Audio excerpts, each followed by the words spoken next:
Fala pessoal, sejam todos bem-vindos. Bora aqui para mais um conteúdo, mais uma notícia trazendo para vocês as últimas informações diretamente de Brasília e diretamente dos Estados Unidos. Pessoal, vamos aqui com comentários do canal da Revista Oeste, deixando os créditos ao canal da Revista Oeste na plataforma do YouTube. Se não é inscrito no canal, se inscreva, deixe seu like e o seu comentário, isso faz uma enorme diferença para a gente aqui dentro da plataforma. Não se esqueçam de ativar o sininho das notificações para ficar por dentro de tudo que acontece no meio político. E pessoal, comentem aí de qual cidade vocês estão nos assistindo. Agora, sem mais enrolação, bora para o conteúdo, bora para as últimas notícias. Já mais uma vez, fico sempre me lembrando, quando falo de democracia, da minha mãe. Sou do norte de Minas, de uma região muito quente e, portanto, não chove com muita frequência. E a minha mãe gostava de flores e por isso ela acordava mais cedo para cuidar desses canteiros dela, e o papai ficava ali arengando: você vai cuidar desse canteiro, nasce uma flor, 6, 7 da manhã, meio-dia o sol já esturricou. Ela dizia: não tem a menor importância. Eu gosto de flor e de ver minha flor aberta, mesmo que seja por pouco tempo. Amanhã nasce outra. Se eu não cuidar, um dia a erva daninha toma conta. A erva daninha da ditadura é igualzinha. Não precisa de cuidado, ela toma conta. Ela surge do nada. Para a gente fazer florescer uma democracia na vida da gente, no espaço da gente, é preciso construir todo dia. É preciso trabalhar todo dia. Carmen Lúcia também defendeu o julgamento da suposta trama golpista que teve o processo contra o núcleo crucial concluído na semana passada. A primeira vítima de qualquer ditadura rasga a Constituição, mata o juiz, para não ter nem dúvida que ninguém vai querer aplicar a Constituição na ditadura. Outro dia me perguntaram: por que estão julgando tentativa de golpe? Meu filho, se tivesse dado golpe, eu estava na prisão, não estava aqui julgando. Vamos combinar. Silvio Navarro, boa noite. Eu começo contigo. Carmen Lúcia criou uma nova regra constitucional para definir o que é tentativa de golpe de Estado, é isso? Boa noite, Daniel, Piotto, Augusto, meu irmão, Ana, querida, boa noite, você que nos acompanha. Daniel, ninguém entendeu ainda ao certo o que é que aconteceu com a ministra Carmen Lúcia. Há algumas hipóteses, algumas alternativas, mas fato é que a ministra Carmen Lúcia, aquela da ação penal 470, aquela do julgamento do mensalão, que começou em 2 de agosto de 2012, mas evidentemente remete ao primeiro grande escândalo de corrupção do governo Lula, em 2005, que falava sobre a corrupção: não permitiremos que os navegantes das águas turvas da corrupção e das iniquidades passem a navalha da insensatez contra a Constituição, por cima de juízes e por cima do povo brasileiro, e por aí vai, dos votos célebres, quando ela seguia o caminho de Celso de Mello, que chamava aquela turma de bandoleiros de beira de estrada. O que é que aconteceu com ela nos últimos tempos? Em 2022, a ministra Carmen Lúcia, naquele fatídico 20 de outubro de 22, ali no coração da eleição presidencial, aliás, eleição majoritária no Brasil inteiro, ela defendeu a censura cirúrgica, que acabaria logo no primeiro dia depois do pleito, e nunca acabou. Era o caso de um vídeo da produtora Brasil Paralelo sobre a tentativa de assassinato do presidente Jair Bolsonaro em 6 de setembro de 2018. E desde então, ela segue numa escalada completamente diferente do que foi a carreira dela na própria Suprema Corte e no Tribunal Superior Eleitoral também. E agora ela embarca nessa tentativa de golpe, algo que não existe. Isso já foi completamente desmontado por juristas, por integrantes do Ministério Público que não estão vendidos para esse consórcio de poder. Não existe tentativa de golpe. Tentar não significa o crime, não configura o crime do ponto de vista jurídico e penal. Mas fato é que ela cai nessa ilusão e vai seguir aí até o fim dos seus dias no STF. Ela deve se aposentar em breve, primeiro Fux, depois ela e Gilmar Mendes. 28, 29 e 2030, todos deixarão a corte, aliás, 27, 28 e 30. Então, ela vai seguir nessa ideia de que houve no Brasil um golpe hollywoodiano mas absolutamente impossível. Adalberto Piotto, boa noite, seja muito bem-vindo. Sua análise sobre essa fala de Carmen Lúcia.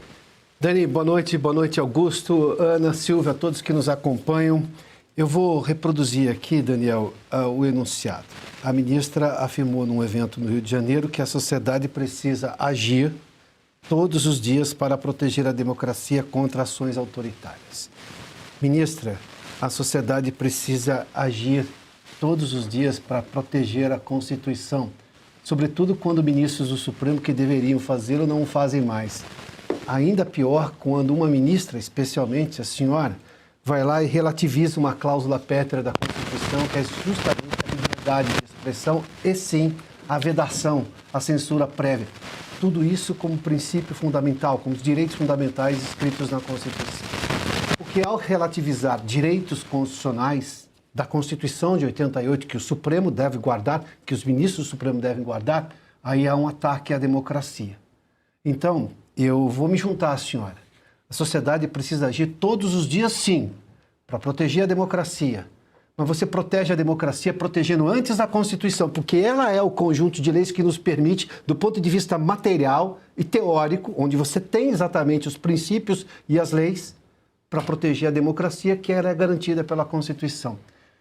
Não entendi onde a senhora quer chegar se não se referir, por exemplo, a proteger os princípios constitucionais, sobretudo de liberdade de expressão. Lá em 2022, a ministra Carmen Lúcia, vale só lembrar, disse que era uma situação excepcionalíssima e aí tinha uma censura prévia até segunda-feira.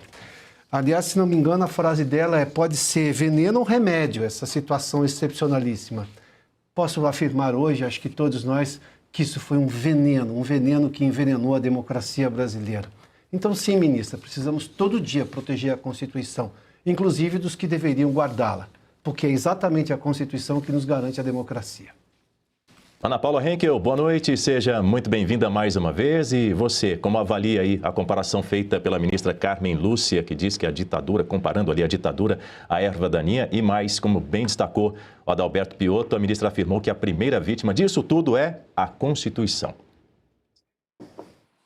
Boa noite, Daniel, Silvio, Piotto, seja bem-vindo de volta, mestre Augusto, boa noite à nossa audiência. Daniel, vamos lá. Ela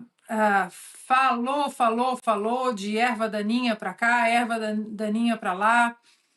O Silvio e o Piotto já trouxeram o que aconteceu em 2022. Em 2022, nós sofremos uma perseguição como jornalistas implacável.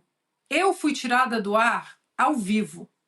Eu fui cortada, eu fui cancelada, minha fala foi cancelada.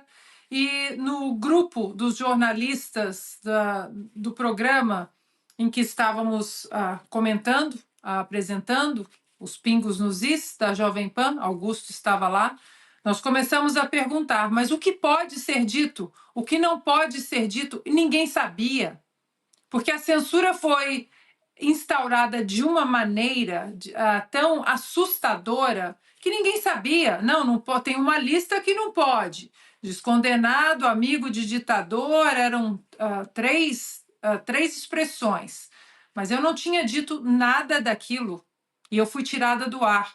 Chegou num ponto que eu li uma receita de pudim, depois eu li uma receita de bolo, exatamente por causa daquele julgamento em que a ministra Carmen Lúcia estava presente. É censura, parece censura, tem cheiro de censura, tamanho de censura, mas não, é uma ferramenta para salvar a democracia. Mas a pergunta que eu deixo, Daniel, para passar para vocês aí para São Paulo, ela fala tanto de erva daninha, dando a entender que Bolsonaro ia instaurar uma ditadura. A pergunta que eu deixo para a ministra é a seguinte: durante os 4 anos do governo do presidente Jair Bolsonaro, quando, ministra, cite uma única vez, quando que o presidente Bolsonaro deixou de respeitar a Constituição? Uma vez só. Muito pelo contrário, vocês interferiram, e aqui na Oeste nós temos uma matéria sobre isso, vocês interferiram pelo menos inconstitucionalmente pelo menos 123 vezes durante os 4 anos em prerrogativas do Executivo. E o presidente Bolsonaro e a sua administração, eles jamais, o presidente, ministros, vice, eles jamais deixaram de respeitar a Constituição. Boa noite, Augusto Nunes. Queremos te ouvir. Boa noite, Daniel. Bem-vindo. É bom ter você por aqui. Piotr, meu amigo. Silvio, meu irmão.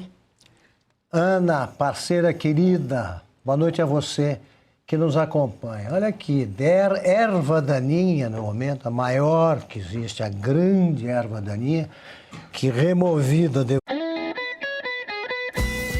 É isso aí, pessoal, e vamos aqui para mais uma notícia. Lula volta a mirar mercado financeiro e retoma discurso de nós contra eles.